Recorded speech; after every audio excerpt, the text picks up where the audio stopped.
Horay waxaan kaaga soo sheekeeyey Aadan iyo Xaawo sida loo abuuray iyo siday ula noolaayeen Rabbigood.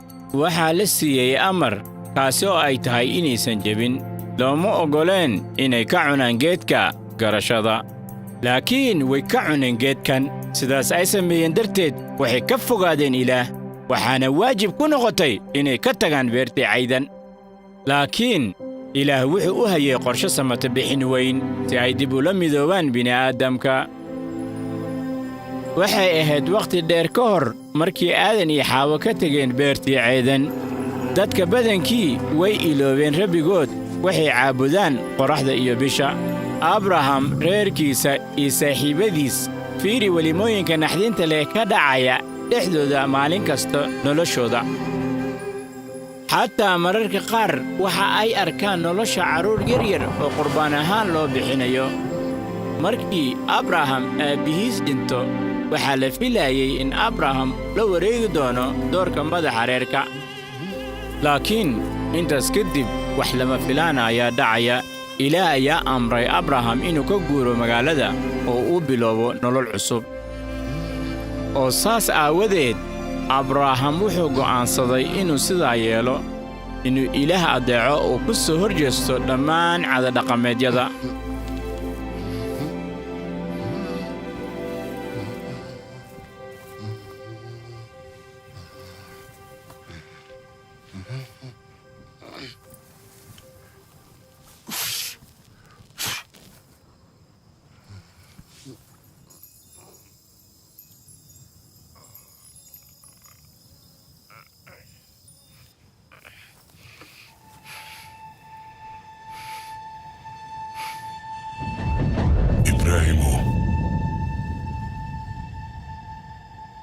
إبراهيم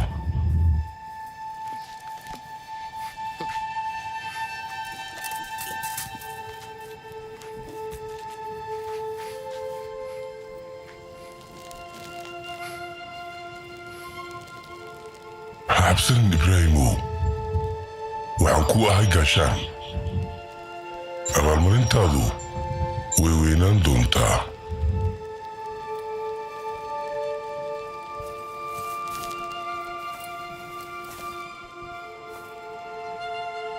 abaalmarintaydu ma weynaan doontaa?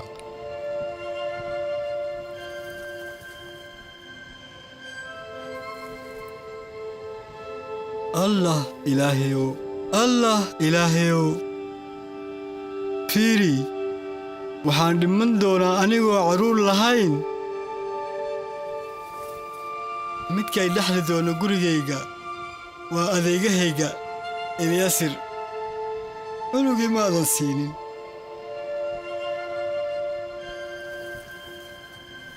waxaa rabo keliya waa inaan kula joogo Rabbiyow, ka dibna cunug.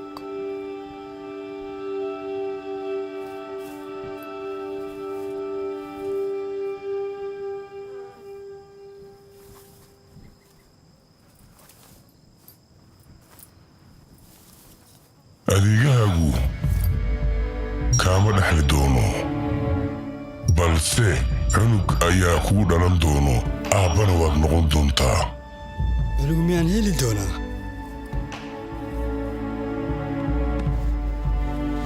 waxaan noqon doonaa aabbe. waxaan noqon doonaa aabbe. ibraahimow, samada fiiri, xidigaha tiri haddii aad awooddo.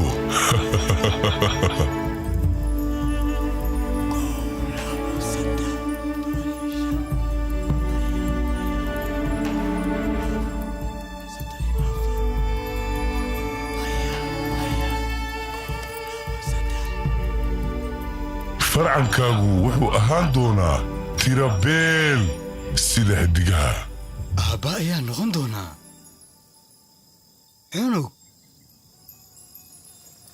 wax ilaahay ku culus ma jiraan. 1 2 3 anigu waxaan ahay Rabbiga kaa keenay magaaladii Uur si aan kuu siiyo dhulkan si uu u ahaado hantidaada.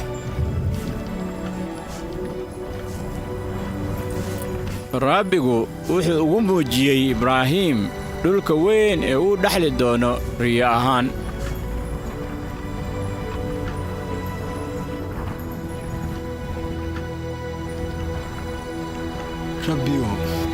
rabbiyow sidee baan ku ogaan karaa inaan dhulkaan lahaan doono? ma aniga abraham ii keen qaalin lo'aad oo 3 jir ah iyo neef ari oo 3 jir ah iyo wan 3 jir ah quuley iyo humburuq dhallinyar ah.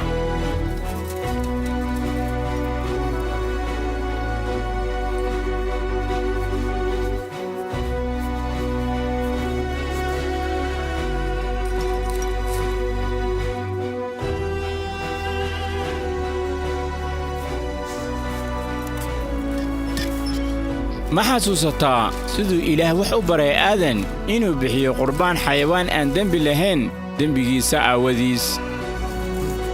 hagaag haddaba abraham wuxuu ku koray caadadhaqameedkan, si fiicanna ayuu u garanayaa.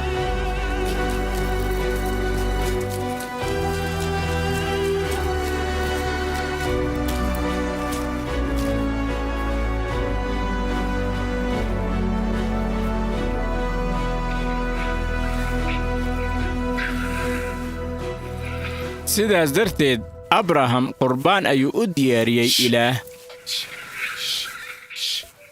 laakiin tanu ma aysan ahayn qurbaan caadi ah ee uu sida caadiga ah u bixiyo.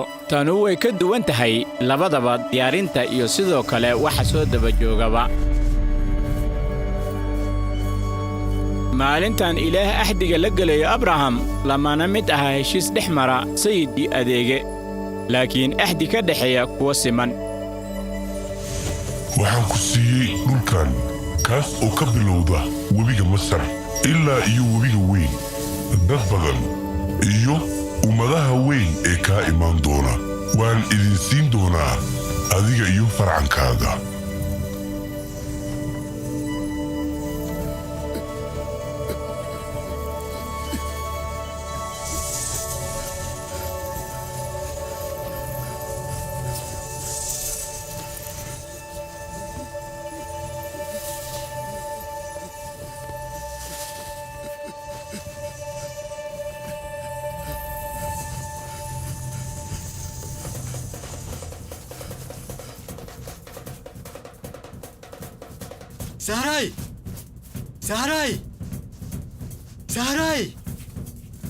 sahray maxaad rabtaa duqyahow?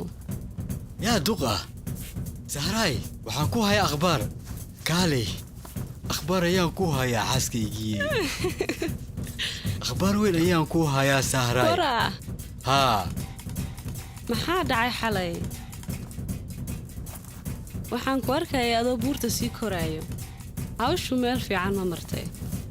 way fiicneed maya, laakiin waxaa dhixi doono xaaskaygii. waa cunug ayaan helaynaa. ma helaynaa? waxaan la kulmay ilaah oo waa uu ila hadlay.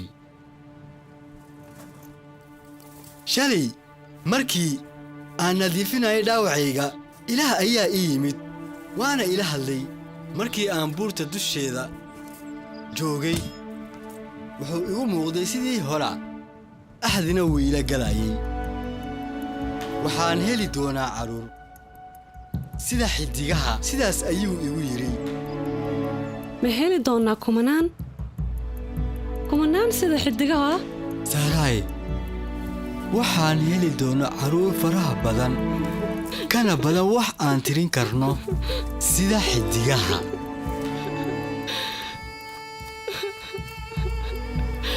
farxankaagu xaaskaygii way badnaan doonaan, faraxannagu waa badnaan doonaa, oo ma jiro qof tirin kara sida xiddigaha. sida tan ayaa la ii soo sheegay. weligeeda hore uma dhicin. jacaylkaygii oo xoolaha dhexdooda holac ma ahayn wuxuu ahaa ilaah oo kaasi wuxuu ahaa axdi waa heshiis jecelkaygii laakiin aan isku dayno iguma dhicin hadda ka hor waan tijaabin karnaa mar kale wakhtigu waa uu isgurayaa 10 sano ayaa ka soo wareegatay ilaa markii ilaahay axdiga la dhigtay abraham oo uu ballanqaaday inuu cunug siiyo hagaag sahraay iyo abraham weli cunug ma haystaan hooyo ii waran oo aan fiicanahay ilaa iyo hadda labadoodaba samir la'aan ayay noqdeen 10 sano waa wakhti dheer in wax la sugaa ii waran soo dhow haajiro see tahay fiican mahadsanid iyo qoyskan ilmo la'aanta arrinkan waa waxa ay ka jecel yihiin wax walba oo adduunka dul saaran abraham kaalay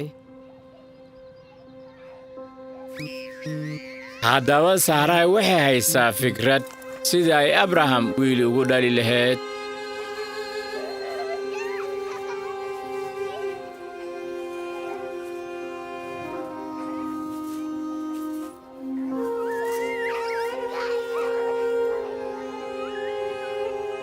wakhtiga xiga waxaan kuu sheegi doonaa qorshaha sahraay ay u dejisay cunugeeda iyo meesha arrinku ugu dambayn tegi doono xaalad aad u xanuun badan gabar dhallinyaro ah sida ay ugu qaxday saxaraaga